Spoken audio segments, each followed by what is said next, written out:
ED के द्वारा लगभग 9.5 घंटे के पूछताछ के बाद झारखंड के मुख्यमंत्री हेमंत सोरेन की मुश्किलें बढ़ती नजर आ रही हैं। ईडी ने लगभग 40 सवाल पूछे और बिंदुवार सवाल पूछे। इसमें सबसे अहम सवाल झारखंड के मुख्यमंत्री हेमंत सोरेन से ये था कि क्या आपने चुनावी हलफनामे में कोई प्रॉपर्टी के डिटेल्स या तथ्य छुपाए हैं। ये सवाल इसलिए पूछा गया क्योंकि ईडी को जानकारी है कि हेमंत सोरेन के नाम से कई नामी और बेनामी संपत्तियां हैं और सारे कागजात ईडी के पास हैं। और ये सवाल पूछकर ईडी हेमंत सोरेन के जवाब का मिलान करना चाह रही है ताकि ईडी हेमंत सोरेन को कटघरे में खड़ा कर सके कि देखिए आपके ये प्रॉपर्टी भी हैं, बेनामी संपत्ति है और ये भ्रष्टाचार अधिनियम के तहत आता है और आप पर मुकदमा दर्ज किया जा सकता है मनी लॉन्ड्रिंग एक्ट में। और उसके बाद सबसे अहम खुलासा ईडी के पास ये भी है जो रेड्स हुए 2 महीने जुलाई और अगस्त में पंकज मिश्रा, दाऊ यादव, प्रेम प्रकाश और अन्य लोगों के घरों पे, उसमें हेमंत सोरेन के नाम से एक फाइल मिली जिसमें बैंक अकाउंट है और बैंक अकाउंट में ये डिटेल पता चला कि साल 2019 में हेमंत सोरेन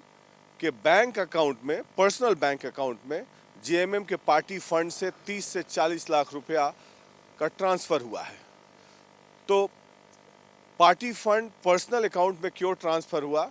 इसका जवाब ईडी ने हेमंत सोरेन से मांगा है। और पार्टी फंड को पर्सनल अकाउंट में ट्रांसफ़र करने की क्या ज़रूरत आ पड़ी, ये सबसे बड़ा सवाल है। क्या पार्टी फंड को अपने निजी इस्तेमाल के लिए हेमंत सोरेन इस्तेमाल कर रहे थे। ईडी ने यह भी सवाल दागा कि आपके कितने बैंक अकाउंट हैं, तो हेमंत सोरेन ने जवाब दिया कि उनके पास एक ही बैंक अकाउंट है, लेकिन ईडी के पास जानकारी है कि हेमंत सोरेन के पास 4 या उससे अधिक बैंक अकाउंट्स हैं। और सबसे बड़ी बात कि हेमंत सोरेन की पत्नी 4-5 कंपनियों में काम करती हैं, उनके ट्रांजैक्शंस हैं, कुछ हॉस्टल्स चलते हैं, उसका इनकम आता है और पैसा का काफ़ी रूट दिखाया गया है, रूट करके पैसे उगाही या कमाई करने की कोशिश की गई है। इसकी भी जानकारी मांगी गई है। इस पर हेमंत सोरेन ने जवाब दिया कि इसकी जानकारी मैं दूंगा। उसके बाद जो उनके की एसोसिएट्स हैं, जो नज़दीकी लोग हैं, जो अभिषेक मिश्रा और अन्य लोग जो गिरफ्तार हुए हैं, अभिषेक मिश्रा पर यह आरोप लगा गिरफ्तारी के बाद कि जब वो कस्टडी में हैं तो उनके पास से एक मोबाइल सीज हुआ है जिसमें वो व्हाट्सएप कॉल के जरिए लगातार कई ब्यूरोक्रेट से और पावरफुल लोगों से बातचीत करते नजर आए हैं और ईडी ने उस मोबाइल को जब्त कर लिया जब वो हॉस्पिटल में इलाजरत थे। तो ये संदेह के घेरे में खड़ा करता है हेमंत सोरेन को, क्योंकि हेमंत सोरेन के कई कागजात अब पंकज मिश्रा के घर से मिले हैं और अभी फिलहाल मनी लॉन्ड्रिंग एक्ट के तहत इलीगल माइनिंग केस में जेल में है और वो अस्पताल में इलाजरत हैं और वहाँ से अपना शानो शौकत में रहते हैं और दरबार लगाते हैं, अधिकारियों से बात करते हैं और उसकी डिटेल पूरी ईडी के पास है। जब ईडी ने हेमंत सोरेन से इसके बारे में पूछा तो हेमंत सोरेन ने ये कहा कि हाँ, मैं उन्हें जानता हूँ, लेकिन मैंने ये नहीं कहा कि लोगों को धमकाओ और उगाही करने का तरीका अपनाओ। फिर उसी सिलसिले में अन्य लोग भी हैं, जैसे कि दाऊ यादव जो कि बरहेट इलाका में इलीगल माइनिंग हैंडल करते हैं हेमंत सोरेन के बिहाफ पे, जैसा कि ईडी ने आरोप लगाए हैं और भाजपा भी आरोप लगाती है। उन्होंने कहा कि मैं उन्हें नहीं जानता। सुनील यादव एक दबंग व्यक्ति हैं, उनके बारे में भी हेमंत सोरेन ने कह दिया कि वो नहीं जानते उन्हें, जबकि ईडी के पास कई तस्वीरें हैं उनके साथ। उसके बाद पूजा सिंघल, ईडी ने पूछा कि जब पूजा सिंघल भ्रष्टाचार में लिप्त थी मनरेगा में, तो आपने इतनी महत्वपूर्ण विभाग उन्हें क्यों दिया माइनिंग का। उन्होंने बताया कि मैंने पूजा को डिपार्टमेंट हैंडल करने के लिए दिया था, न कि पैसा उगाही करने के लिए। उन पर कार्रवाई की जा रही है। और सबसे अहम सवाल ये भी था कि जो प्रेम प्रकाश उनके निजी सचिव हैं, उनके यहाँ से AK-47 राइफल मिला जो कि हेमंत सोरेन के सुरक्षा के लिए तैनात थे। और जब उनसे पूछा गया तो उन्होंने कहा कि मुझे इसकी जानकारी नहीं है, ये जानकारी डीजीपी के पास होगी। और कई जवाब उन्होंने नहीं दिए 40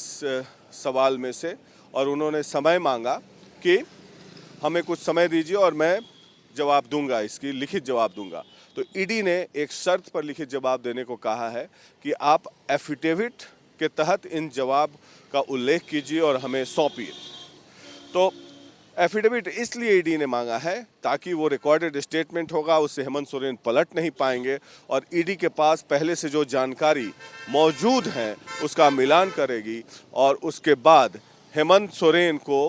कटघरे में खड़ा करने की कोशिश करेगी, क्योंकि जो हमारे सूत्र बता रहे हैं ईडी में, हेमंत सोरेन के कई ऐसे नामी बेनामी संपत्ति का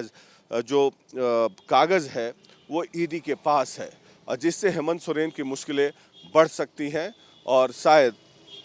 उन्हें जेल की सज़ा भी हो सकती है। ये आने वाले दिनों की बात होगी कि ईडी आखिर करती क्या है। बहरहाल जो ईडी के हमारे सूत्र बता रहे हैं कि हेमंत सोरेन को अभी 14-15 दिन तक कोई समन नहीं दिया जाएगा और उनके जवाब की अपेक्षा होगी ईडी को, और उसके बाद फिर उनके जवाब का जो लिखित जवाब होगा एफिडेविट के तहत उसका एनालिसिस किया जाएगा और तब ये देखा जाएगा ईडी के द्वारा कि आखिर कार्रवाई क्या करनी है, समन करना है, फिर उसके बाद मिलान करेंगे कागज़ का। लेकिन बहरहाल